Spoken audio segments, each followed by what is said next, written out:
लखनऊ के मलिहाबाद में अवैध असलों की फैक्ट्री का भंडाफोड़। आरोपी हकीम सलाउद्दीन कश्मीर तक करता था असलों की तस्करी। सलाउद्दीन के कॉल डिटेल में पीओके के संदिग्धों से संपर्क के सबूत मिले हैं। मामले की गंभीरता को देखते हुए एटीएस ने जांच शुरू कर दी है। हथियार तस्करी कनेक्शन से सुरक्षा एजेंसियों में हड़कंप मचा हुआ है। तो ये बड़ी जानकारी बता दें कि लखनऊ के मलिहाबाद में अवैध असलों की फैक्ट्री का भंडाफोड़ पुलिस ने किया। आरोपी हकीम सलाउद्दीन कश्मीर तक इन हथियारों की तस्करी करता था और सलाउद्दीन की कॉल डिटेल्स में पीओके के संदिग्धों से संपर्क के सबूत भी मिले हैं, यानी कि पीओके तक का संपर्क था सलाउद्दीन का। और मामले की गंभीरता को देखते हुए एटीएस ने जांच शुरू की है। हथियार तस्करी कनेक्शन से सुरक्षा एजेंसियों में हड़कंप मचा हुआ है। तो लखनऊ में मलिहाबाद में अवैध असला फैक्ट्री का भंडाफोड़ पुलिस ने किया। हकीम सलाउद्दीन जो कि कश्मीर तक असलों की तस्करी करता था, उसकी ये फैक्ट्री थी। पीओके से संपर्क के भी सूत्र मिले हैं। और वहीं बता दें आपको कि हथियार तस्करी कनेक्शन से सुरक्षा एजेंसियों में हड़कंप मचा हुआ है। अब इस मामले को एटीएस संभाल रही है और आगे की जांच में लगी हुई है।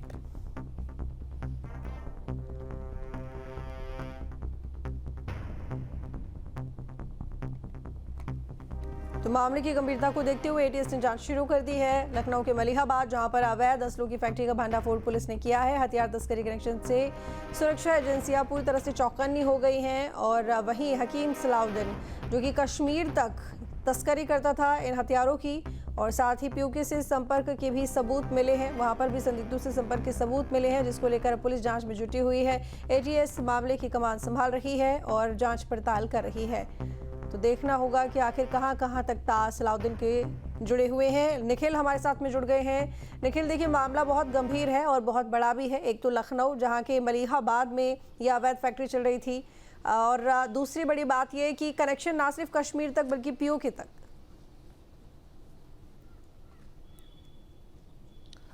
देखिए, सलाउद्दीन जो है वो लंबे समय से काम कर रहा था, अवैध असला फैक्ट्री चला रहा था और मलिहाबाद थाने के बगल में ही उसका आवास है। जब इस बात की जानकारी यूपी पुलिस को मिली तो मलिहाबाद थाने के फोर्स के साथ आसपास के जो थाने की फोर्स थी उसे बुलाकर दबिश दी गई और सलाउद्दीन को गिरफ्तार किया गया।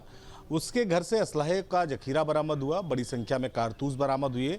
असलहा फैक्ट्री में जो हथियार जो औजार इस्तेमाल होते हैं वो बरामद हुए और उसके बाद पुलिस ने इस पूरे मामले में जांच आगे बढ़ाई। जब सलाउद्दीन से पूछताछ हुई तो कई ऐसी चौंकाने वाले खुलासे हुए कि वो कश्मीर तक असलहा सप्लाई करता था। इसके बाद जो यूपी पुलिस है उसने एसटीएफ और एटीएस को इस बात की जानकारी दी, उससे जानकारी साझा की और इस मामले में अब ये दोनों एजेंसियां भी उतर आई हैं। इसके पीछे मकसद ये है कि जो उसकी कॉल डिटेल निकली है उसमें 2-3 बातें सामने आई हैं कि पहली बात तो ये कि जम्मू कश्मीर तक असलहे की सप्लाई करता था। दूसरी, पाकिस्तान अधिकृत जो कश्मीर है अब वहाँ पर कुछ लोगों से उसकी बातचीत हो रही थी, तो लिहाजा जो सुरक्षा एजेंसियां थी उनका शक अब उस पर गहरा गया है सलाउद्दीन पर, और सलाउद्दीन के साथ अब वो इस पूरे मामले में बहुत गंभीरता के साथ इन्वेस्टिगेशन करना चाहती हैं। आखिर वो किस तरह से पाकिस्तान के संपर्क में था, कैसे जम्मू कश्मीर तक असलहा सप्लाई कराया जाता था। आसपास के जो लोग हैं वो भी ये बता रहे हैं कि सलाउद्दीन के घर लंबे समय से लोगों को आना जाना था। वो अपने आप को वैद बताता था, कहता था लोग दवा लेने के लिए आते थे, लेकिन यहाँ उसके यहाँ जो लोग भी आते थे बड़े खतरनाक किस्म के हुआ करते थे, ऐसा आसपास के लोगों का कहना है। जिसके बाद जो है वो सलाउद्दीन की जब गिरफ्तारी हुई तो आसपास के लोगों ने इस पर खुलकर बोलना शुरू किया। अब इस पूरे मामले की जांच चूंकि एटीएस भी करेगी, एसटीएफ भी करेगी कि सलाउद्दीन का नेटवर्क जो है आखिर कहां तक था, कैसे वो पाकिस्तान के संपर्क में आया, पाकिस्तान में कश्मीर तक जो है वो उसका कनेक्शन बना और किस तरह से जम्मू कश्मीर में हथियार सप्लाई करता था, वो कौन कौन से हथियार थे। तो इन तमाम विषयों पर जांच करेंगे एजेंसियां और निश्चित तौर पर बड़ा खुलासा होगा, चूंकि ये काम लंबे समय से सलाउद्दीन कर रहा था। थाने के बहुत नजदीक था उसका आवास, लिहाजा पुलिस को भी जानकारी नहीं मिली, तो ये पुलिस की भी चूक है। हालांकि पुलिस के जो गोपनीय सूत्र होते हैं उनके आधार पर उसे इस बात की जानकारी मिले, उसके बाद ये दबिश दी गई। जी ठीक है, इस मामले में अभी कितने लोगों की संलिप्तता सामने आई है? एक तो मेन यहाँ पे एक्यूज दिखाई दे रहा है सलाउद्दीन, लेकिन ये फैक्ट्री पूरी चल रही थी और भी कारीगर यहाँ पर मजदूर काम करते होंगे। नेटवर्क को लेकर क्या जानकारी मिल रही है, कितना बड़ा नेटवर्क है और कहाँ कहाँ इन हथियारों की तस्करी होती थी? देखिए, सलाउद्दीन से जब पूछताछ हुई तो उसने कई लोगों के नाम लिए हैं। उसमें कुछ लोग ऐसे थे जो उसके असलहा फैक्ट्री में काम करते थे और कुछ ऐसे लोग थे जिससे वो असलहा का बिजनेस करता था। तो उसमें कुछ जम्मू कश्मीर के लोग हैं, उनके भी डिटेल खंगाली जा रही है। पुलिस अभी इस मामले में इन्वेस्टिगेशन कर रही है और एटीएस अभी इस मामले में जानकारी इकट्ठा कर रही है। कि आखिर उसका कहाँ नेटवर्क था, कहाँ उसके असलाहों की सप्लाई जाती थी और कितने लंबे समय से वो काम कर रहा था, कौन कौन से लोग नेटवर्क में थे। तो थोड़ा वक्त लगेगा ये बाकी जानकारियां आने में, लेकिन एक बात जो बहुत साफ है कि एक बड़ा नेटवर्क काम कर रहा था, सलाउद्दीन बड़ा नेटवर्क चला रहा था और बाकायदे जम्मू कश्मीर तक असलहे सप्लाई कर रहा था, पाकिस्तान अधिकृत कश्मीर में तमाम लोगों के संपर्क में था। इसी से ये मामला बेहद गंभीर हो जाता है और शायद यही वजह है कि ATS को इसमें जांच के लिए उतरना पड़ा।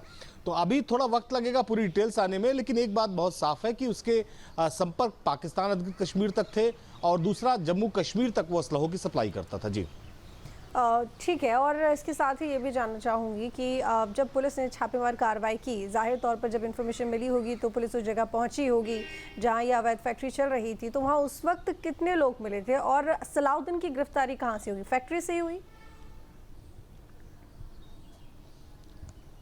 देखिए, रात का मौका था, घर में ही फैक्ट्री चल रही थी, लिहाजा सलाउद्दीन ही घर पे मौजूद था और उसके परिवार के लोग। तो फिलहाल सलाउद्दीन को पहले हिरासत में लिया गया। शुरुआत में पुलिस को ये बात नहीं समझ में आई कि कितना बड़ा नेटवर्क है ये।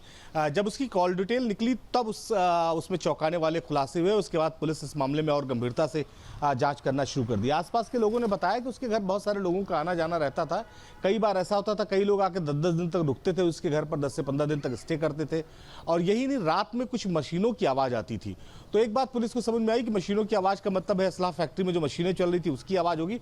लेकिन वो रुकने वाले कौन थे, कौन कौन लोग इतने लंबे समय तक रुकते थे, उनका उससे क्या कनेक्शन है और वो कहाँ के रहने वाले हैं, उन संदिग्धों के बारे में जो है पुलिस अभी जांच कर रही है। जी चलिए ठीक है, बहुत शुक्रिया आपका तमाम जानकारी के लिए निखिल। जहाँ भक्ति है हर शब्द में, कथाओं में छुपे हैं दिव्य रहस्य और ज्योतिष देता है जीवन को दिशा। धर्म से जुड़ी हर बातों को जानने के लिए हमारे चैनल स्तुति को सब्सक्राइब करें। चैनल पर जाने के लिए इस लिंक पर क्लिक करें।